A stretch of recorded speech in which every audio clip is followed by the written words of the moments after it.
आप सभी को न्यूज़ गैंगस्टर का सादर प्रणाम। देश की 3 पवित्रतम नदियों का उद्गम स्थल, कैलाशपति देवाधिदेव महादेव का ससुराल, पांडवों की तपस्थली, संतों का अंतिम ठौर, नंद मौर्य व कुषाणों द्वारा शासित राज्य, अशोक के साम्राज्य का स्मृति पटल, देश को कई आंदोलन व हस्तियां देने वाला राज्य और खुद में अनेक तीर्थ, धर्म और पर्यटन स्थल समेटे देवों की भूमि कहा जाने वाला उत्तराखंड। यहाँ तक सब अच्छा है और अच्छा होना भी चाहिए, लेकिन अफसोस नहीं है। क्यों नहीं है? गैर हिंदू रोहिंग्या मुसलमानों व फेरी वालों का गाँव में व्यापार करना घूमना वर्जित है। अगर गाँव में कहीं भी मिलता है तो दंडात्मक व कानूनी कार्रवाई की जाएगी। आज्ञा से समस्त ग्राम सभा, त्रियुगी नारायण जनपद रुद्रप्रयाग। इस तरह के कई पोस्टर रुद्रप्रयाग जिले के कई गांवों में लगाए गए थे। इतने विवादित पोस्टर के पीछे कारण भी ठोस था। रुद्रप्रयाग का पड़ोसी जिला है चमोली। यहाँ के नंदानगर घाट में एक नाबालिग लड़की से छेड़छाड़ हुई। छेड़छाड़ करने वाला एक शख्स मुसलमान था। घटना के चलते सांप्रदायिक तनाव पैदा हुआ। भीड़ ने आरोपित की दुकान में तोड़फोड़ की और 500 अज्ञात पर एफआईआर हुई। विवाद बढ़ा तो उसकी आंच चमोली से बढ़कर आसपास के शहरों तक पहुंची, जिसके बाद ये पोस्टर नजर आए। हाल ही में देहरादून के पलटन बाजार में भी छेड़खानी की घटना हुई, उसमें भी आरोपित मुसलमान। घटना के बाद देहरादून पुलिस ने बाजार में वेरिफिकेशन ड्राइव चलाई, ये जानने के लिए कि व्यापार करने वाले अधिकृत हैं या नहीं। ये सिर्फ 2 घटनाएं थीं। हाल फिलहाल में ऐसी कई घटनाएं हुई हैं।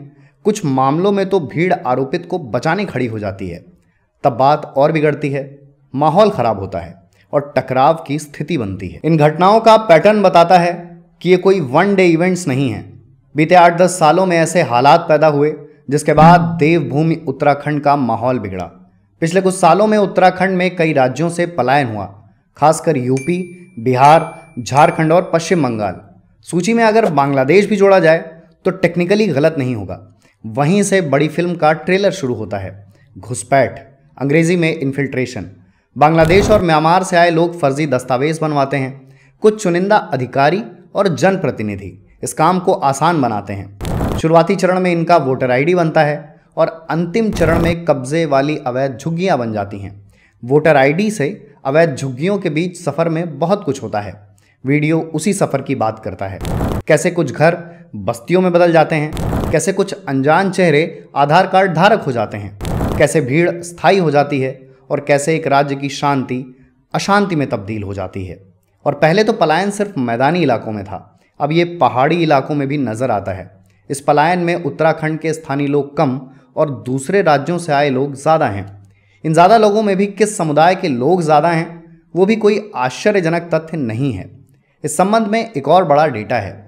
असम में मुसलमानों की आबादी हर साल 3.3% की रफ्तार से बढ़ रही है। ये भारत के किसी भी राज्य से ज़्यादा है। पहले पर असम है तो दूसरे पर कौन है? एक सामान्य अंदाज़ा होगा पश्चिम बंगाल या केरल, लेकिन ये दोनों जवाब भी गलत हैं। मुसलमानों की आबादी बढ़ने की रफ्तार के मामले में दूसरे पायदान पर है उत्तराखंड, जहां 2% की रफ्तार से मुसलमानों की आबादी बढ़ रही है। बात यहाँ सिर्फ आबादी बढ़ने की होती तो विवाद कभी इतना बढ़ता ही नहीं। यह बात अवैध रूप से रहने वालों की है, जिनका रास्ता कानून सम्मत नहीं है। इस गैर कानूनी रास्ते से बहुत कुछ बिगड़ रहा है। बहुत कुछ ऐसा हो रहा है जो देवभूमि उत्तराखंड के स्वरूप के लिए अच्छा नहीं है। उत्तराखंड के कुछ शहरों में बंगाली कॉलोनीज बन गई हैं, जिनमें बंगाली तो नहीं पर 50,000 बंगाली मुसलमान जरूर रहते हैं। उत्तराखंड के गांवों की स्थिति भी बहुत अलग नहीं है। राज्य के 28 गांवों में मुस्लिम जनसंख्या बढ़ी है। पहाड़ों की स्थिति भी वही है। आज उत्तरकाशी में कुल 5,000 मुस्लिम वोटर हैं और कुछ साल पहले वहां मुस्लिम वोटर्स की संख्या 0 थी। कुछ समय पहले मुस्लिम समाज के लोगों ने बद्रीनाथ मंदिर कमेटी से अपने लिए जगह मांगी थी। कमेटी ने साफ मना कर दिया था, फिर भी उनका बसना जारी है। हरिद्वार के पास चिड़ियापुर है, वहां खाने पीने की तमाम दुकानें हैं, लगभग सब मुसलमानों की हैं। लोगों का कहना है कि दिक्कत मुसलमानों की दुकान होने से नहीं है, दिक्कत इस बात से है कि उनके नाम बद्री, केदार, गंगोत्री और यमुनोत्री जैसे हिंदू देवी देवताओं के नाम पर है। वो अपनी पहचान छिपाकर व्यवसाय करते हैं। उत्तराखंड की राजधानी देहरादून में भी यही आलम है। ऐसे ही पिथौरागढ़ एक सीमांत जिला है। यहाँ चीन और नेपाल के लोग अवैध रूप से आकर व्यवसाय कर रहे हैं। अल्मोड़ा में भी पिछले 5 सालों में बाहर से आए लोगों में 20% की बढ़ोतरी हुई है। इन बाहरी लोगों की न तो स्क्रीनिंग होती है और न ही सत्यापन। और यही लोग बेफिक्र होकर गैर कानूनी तरीकों से घर और जमीन खरीदते हैं। हल्द्वानी के गोलापार, लामाचौड़, रामनगर और कालाढूढ़ी में भी बाहरी लोगों ने काफी जमीनें खरीदी हैं। जिन फॉरेस्ट लैंड पर एक दो झोपड़ी हुआ करती थी, वहां पूरी की पूरी बस्तियां स्थापित हो चुकी हैं। चंपावत और पौड़ी में भी यही बाहरी आबादी नजर आने लगी है। इनमें वैध रूप से रहने वालों को उंगलियों पर गिना जा सकता है।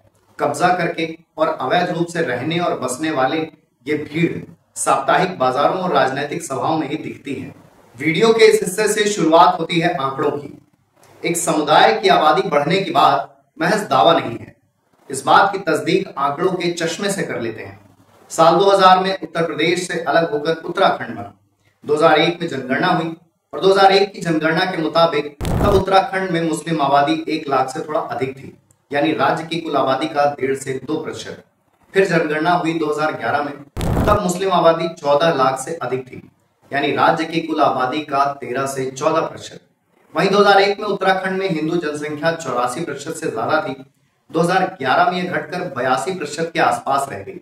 मतलब साफ है, मुसलमानों की जनसंख्या वृद्धि दर लगभग 40% रही, वहीं हिंदुओं की जनसंख्या वृद्धि दर महज 16% रही। यह आंकड़ा तब का है जब बीते 1.5 दशक से उत्तराखंड की जनसंख्या से संबंधित कोई आधिकारिक आंकड़ा जारी नहीं किया गया है। आधिकारिक आंकड़े भले नहीं है, पर ऐसा भी नहीं है कि इस मामले में कोई फिगर्स ही नहीं है। लिटिल मिरेकल एजेंसी नाम की एक संस्था ने उत्तराखंड में जनसंख्या अनुपात को लेकर एक सर्वे किया था, जिसमें यह पता लगा कि फिलहाल उत्तराखंड में मुसलमानों की आबादी 16 से 70% हो सकती है। ये 2011 की जनगणना के आंकड़ों की तुलना में 2 से 3% ज्यादा है। शहरों को अलग अलग देखा जाए तो सबसे पहले देहरादून में हिंदुओं की जनसंख्या 14 लाख है, वहीं मुसलमानों की जनसंख्या 2 लाख के आसपास है। देहरादून की पहली विकासनगर विधानसभा में 6000 मुस्लिम वोटर थे। आज उसी विधानसभा में 32,000 मुस्लिम वोटर्स हैं। फिर आता है हरिद्वार, हिंदुओं का महत्वपूर्ण तीर्थ स्थल। यहाँ हिंदू जनसंख्या लगभग 12 लाख है और मुस्लिम जनसंख्या 6 लाख। एक समय था जब यहाँ के मुसलमान भी गढ़वाली में बात करते थे, यहाँ के खान पान और संस्कृति का पालन करते थे, लेकिन धीरे धीरे वो सब खत्म हो चुका है। लिटिल मिरेकल एजेंसी का इन शहरों को लेकर अनुमानित आंकड़ा यह है कि देहरादून और नैनीताल में 30%, उधम सिंह नगर में 32% और हरिद्वार में 34% मुस्लिम आबादी रह रही है, जिनमें से ज्यादातर अवैध झुग्गियों में फर्जी दस्तावेजों के सहारे रह रहे हैं। इन सारी बातों की वजह क्या है? न तो ये सब आज से हो रहा है और न ही इन सब की कोई एक वजह है। मिसाल के लिए उत्तराखंड में जनसंख्या असंतुलन का एक बड़ा कारण है नदियों में खनन। प्रदेश में 14 बड़ी नदियां हैं और उनकी लगभग 24 सहायक नदियां हैं। हिमालय और शिवालिक से आने वाली नदियां अपने साथ रोड़ी, पत्थर, रेता और बजरी लेकर आती हैं। इनमें खनन के लिए श्रमिकों की जरूरत होती है और वो श्रमिक आते हैं बाहरी राज्यों से। वो आए और बसे, या कहा जाए बसाए गए। इनमें से कितने वैध रूप से बसे या बसाए गए हैं, उसका मालिक ऊपर वाला ही है। इनकी ना कभी कोई पड़ताल हुई और न ही कोई वेरिफिकेशन। देहरादून के सिलाकोई औद्योगिक क्षेत्र में काम करने के लिए भारी संख्या में बाहरी मजदूर आए, जिसमें ज्यादातर मुस्लिम थे और जनप्रतिनिधियों से लेकर राजनीतिक दलों ने उनका वोटर आईडी बनवा दिया, भले वो निवासी कहीं के भी हों। देहरादून में ही यमुना, टोंस, रिस्पना और सांग नदी के किनारे भी असम से आए मुसलमान बसे हैं। ये नदी के जिस किनारे बसे हैं वहां ज्यादातर जमीन वन विभाग की है। वन विभाग की जमीन पर ही तमाम अवैध मजारें भी देखी गई हैं। नैनीताल में भी गौला नदी, रामनगर, कोसी, दापका और नाधौर जैसी नदियों के किनारे वन विभाग की जमीन पर लोगों का कब्जा है। हरिद्वार में भी यही हाल है। गंगा और उसकी सहायक नदियों के किनारे वन विभाग की जमीन पर भारी संख्या में मुस्लिम आबादी अवैध रूप से रह रही है। उधम सिंह नगर में कोसी, कैलाश, शारदा के किनारे जितना खनन क्षेत्र और वन विभाग की जमीन है, उस पर हजारों मजदूर कब्जा करके रह रहे हैं। पावर प्रोजेक्ट्स के सहारे भी लोगों का अवैध रूप से रहने और बसने की वजह मिल जाती है। इन बड़े प्रोजेक्ट्स में काम करने वाले ज्यादातर मुस्लिम हैं और ऐसा खुद वहां के स्थानीय लोग कहते हैं। धीरे धीरे उनका परिवार आ जाता है, उनका निर्माण कच्चे से पक्का हो जाता है। तभी टिहरी डैम के पास एक मस्जिद बनाए जाने का मामला सामने आया था। आखिर उतने बड़े डैम के पास मस्जिद क्यों और कैसे बनी होगी? इन 2 कारणों के अलावा कुछ स्वाभाविक और स्पष्ट कारण भी हैं, जिसका जिक्र वीडियो में अब तक कई बार हो चुका है। वो है बाहर से आने वालों की स्क्रीनिंग, मॉनिटरिंग और इन्वेस्टिगेशन। लोग आते हैं, फर्जी तरीके से अपने कागजात बनवाते हैं और धीरे धीरे यहीं के बाशिंदे हो जाते हैं। इस पूरी धांधली के दौरान प्रशासन की उदासीनता देखने लायक होती है। बहुत से ऐसे लोग भी हैं जो नियम और कानून का पालन करते हुए रहते हैं, लेकिन ज्यादातर सही तौर तरीके नहीं अपनाते, फिर एक राज्य के लिए बोझ और खतरा साबित होते हैं। इसके बाद पलायन और घुसपैठ हमेशा से तो बड़े कारण थे। सरकार की तरफ से कोई सख्ती न होने की वजह से ही इतने बड़े पैमाने पर घुसपैठ होती है, जो पूरे राज्य की सुरक्षा के लिए खतरा बनती है। इन चीजों का असर भी बुरा है, बुरा या बहुत बुरा।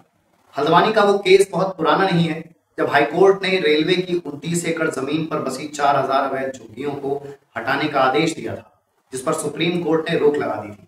लोग कहते हैं कि मजार जिहाद जैसा कुछ नहीं होता, उसकी सच्चाई भी जान लेते हैं। हाल ही में world famous Jim Corbett national park के प्रतिबंधित क्षेत्र में कथित तौर पर मजार की खबर सामने आई थी। देश के सबसे मशहूर नेशनल पार्क का रिजर्व एरिया, जहां लोगों के जाने पर पाबंदी है, वहां मजार निर्माण होना कितनी आश्चर्य की बात है। जिम कॉर्बेट में 1 किलोमीटर अंदर दाखिल होने के बाद से ही मजारें दिखना शुरू हो जाती हैं। कुछ मीडिया रिपोर्ट्स तो यहां तक कहती हैं कि वहां जानवरों से ज्यादा मजारें हैं। देहरादून के पछुआ क्षेत्र में 100 से ज्यादा मजार निर्माण की बात सामने आई थी। पछुआ में ही आसन बैराज से लेकर हिमाचल बॉर्डर तक 900 से ज्यादा मजार रूपी अवैध निर्माण हुए हैं। बीते सालों में उत्तराखंड सरकार ने लगभग 1300 अवैध मजारों की पहचान की थी, जिसमें से कई नष्ट भी की गई थी। इनमें से ज्यादातर वो थी जो सरकार और वन विभाग की जमीन पर बनाई गई थी, जबकि सितंबर 2009 में सुप्रीम कोर्ट ने सभी राज्यों से सार्वजनिक स्थलों पर अतिक्रमण कर बनाए गए धार्मिक स्थलों को हटाने का फैसला सुनाया था। ये तो जनसंख्या असंतुलन के कुछ प्रत्यक्ष प्रभाव थे। इनके अलावा भी कई प्रभाव हैं जो उत्तराखंड के लिए बतौर राज्य सही नहीं है। ऐसा ही एक प्रभाव है आर्थिक असुरक्षा। देश के हर राज्य की तय अर्थव्यवस्था है। जब तक सब उसके दायरे में रहता है, सब ठीक चलता है।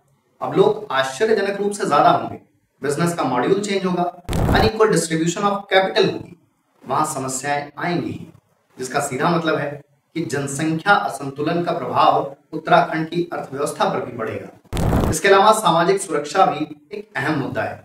जिस तरह पिछले कुछ समय में बाहरी लोगों द्वारा छेड़छाड़ की वारदात सामने आई है, जिसके बाद प्रदेश में माहौल बिगड़ा है, उसे देखते हुए पड़ताल करना जरूरी हो जाता है कि कौन स्थानीय है और कौन बाहरी। जो बाहरी है, क्या उसका बसना और काम करना कानून के दायरे में है। इसके अलावा देवभूमि उत्तराखंड जैसे राज्य की अपनी संस्कृति है, अपना स्वरूप और प्रारूप है, अच्छी भली सांस्कृतिक विरासत है।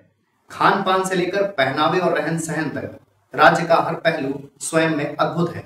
ऐसे किसी भी पहलू से खिलवाड़ नहीं होना चाहिए, बल्कि उसकी विरासत को सहेजने और संवारने के प्रयास होने चाहिए।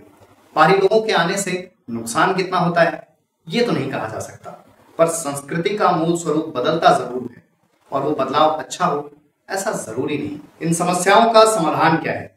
एक समाधान तो उत्तराखंड सरकार लेकर आई, यूनिफॉर्म सिविल कोड। सभी के लिए एक जैसा कानून होगा, धर्म और समुदाय के आधार पर अलग अलग कानून नहीं होगा। अक्टूबर 2024 से ये पूरे उत्तराखंड में लागू हो जाएगा। राज्य में यूसीसी की शुरुआत से जुड़ा भी एक तथ्य है जो अलग अलग समुदाय के लोगों का इस पर नजरिया पेश करता है। राज्य के पहाड़ी इलाकों में 98% लोग यूसीसी के समर्थन में थे, वहीं 2% लोग इसका विरोध कर रहे थे। मैदानी इलाके में 38% लोग इसके पक्ष में थे और 62% लोग इसका विरोध कर रहे थे। इसका कारण भी समझने के लिहाज से बहुत कठिन नहीं है। पहाड़ी इलाकों में बाहरी लोगों की आबादी कम है, वहीं मैदानी इलाकों में बाहरी लोगों की आबादी अधिक है। इस तरह की अंधाधुंध बसावट के बाद उत्तराखंड में भी हिमाचल प्रदेश जैसे भू कानून की मांग उठ रही है। हिमाचल के भू कानून के तहत वहां बाहरी लोगों के जमीन खरीदने को लेकर तमाम पाबंदियां हैं। बाहरी बिल्डर भी किसी तरह का निर्माण नहीं करा सकते हैं, वो जमीन और संपत्ति सिर्फ लीज पर ले सकते हैं। जबकि उत्तराखंड में एक बाहरी इंसान के लगभग 3000 वर्ग फुट जमीन लेकर बसने में कोई पाबंदी ही नहीं है। इसका ही नतीजा है कि जब हिमाचल एक राज्य बना था तब वहां की मुस्लिम आबादी 2% थी। आज भी वहां मुस्लिम जनसंख्या 2% के आसपास ही है।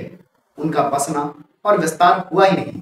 तो हिमाचल प्रदेश विधानसभा में आज तक एक भी मुस्लिम विधायक नहीं पहुंच पाया। यह सियासी लिहाज से सुनने में बुरा लग सकता है, पर एक राज्य के सामाजिक और सांस्कृतिक दृष्टिकोण से गलत नहीं कहा जा सकता है। आखिर उस राज्य की अपनी पहचान है, अपनी संस्कृति है, परंपराएं हैं और जीवन शैली है। उसके मूल स्वरूप में बदलाव नहीं होना चाहिए। अंत में एक बात साफ कर देनी चाहिए, हमें किसी के बसने, रहने और धंधा करने से दिक्कत नहीं है, न हो सकती है और नहीं होनी चाहिए। कई बार ऐसा भी लगा होगा कि ये वीडियो एक समुदाय को टारगेट करता है, वैसा भी नहीं है। आप खुद सोचिए, क्या आप ऐसे माहौल में रहना पसंद करेंगे जहां अचानक अपराध बढ़ गया हो, जहां अचानक नए नए चेहरे नजर आने लगे हों और उनसे आपका कोई सरोकार न हो? क्या आप ऐसे परिवेश में रहना स्वीकार करेंगे जहां आधे लोगों के दस्तावेज फर्जी हों, जहां लोगों का जीवन यापन का आधार ही गैर कानूनी तौर तरीके हों? कौन चाहेगा कि उसके शहर में झुग्गियां अवैध हों? कौन इस बात को स्वीकार करेगा कि उसके आसपास लोगों का अवैध कब्जा हो? ये कुछ सवाल है जो एक क्षेत्र के लोगों की सुरक्षा से जुड़े हैं। इनका जवाब मिलना उतना ही जरूरी है जितना एक सभ्य समाज में नियम कानून जरूरी है। वीडियो में नियम और कानून जैसे शब्दों की पुनरावृत्ति हुई है, इसलिए हुई है क्योंकि उत्तराखंड में जिस तरह जनसंख्या असंतुलन हुआ है, उसमें दोनों ही शब्द अदृश्य नजर आते हैं। किसी का बसना गलत नहीं हो सकता, पर ये अचानक ही क्यों बस रहे हैं? एक इंसान का बसना भी सही ठहराया जा सकता है अगर बसने के बाद अवैध मजारे न नजर आए, सरकारी जमीन पर कब्जा न हो, वन विभाग की जमीन पर अतिक्रमण न हो और रेलवे की जमीन पर भी कब्जा न हो। ऐसी घटनाएं राज्य की सुंदरता बिगाड़ती हैं और स्थानीय लोगों में असुरक्षा का भाव पैदा करती हैं। और हमने जितने आंकड़ों की बात की वो तो रजिस्टर्ड आंकड़े हैं। उन लोगों का क्या जिनका नाम कहीं दर्ज ही नहीं है, फिर भी वो रह रहे हैं। वो भीड़ का हिस्सा होकर भी भीड़ में शामिल नहीं है। हम लाख सेक्युलरिज्म की दुहाई दे लें, सांप्रदायिक सद्भाव की दलीलें दे लें, पर सच यही है कि एक गलत घटना हर तरह के सद्भाव रूपी मुगालते को खत्म कर देती है। हमें समझना होगा कि देवभूमि उत्तराखंड जैसे सुंदर राज्य के लिए सही और जरूरी क्या है।